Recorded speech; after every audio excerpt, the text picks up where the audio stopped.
రాయచూడి పట్టణంలో సోషల్ మీడియాలో ఒక వ్యక్తి, రాయచూడికి చెందిన వ్యక్తి మహమ్మద్ రియాజ్ అహ్మద్ అనే వ్యక్తి గౌరవించినటువంటి మన భారత ప్రధానమంత్రిని, అదేవిధంగా ప్రస్తుతం జరుగుతున్నటువంటి ఇరాన్ ఇజ్రాయెల్ వార్కు సంబంధించి కొన్ని వివాదాస్పదమైన వ్యాఖ్యలు చేయడం జరిగింది.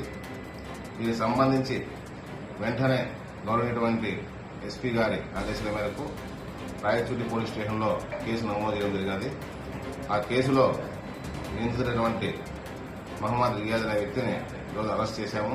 కోర్టు ముందు కూడా ప్రవేశపెట్టడం జరిగింది.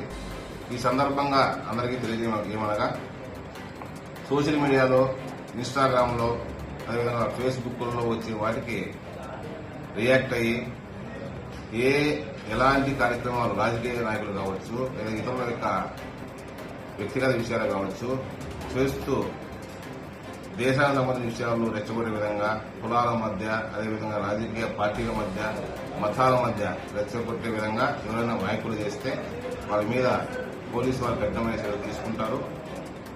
నాన్ బెయిలబుల్ శిక్షలు కూడా వేసి వాళ్ళ మీద చర్యలు తీసుకుంటామని తెలియజేస్తున్నాను.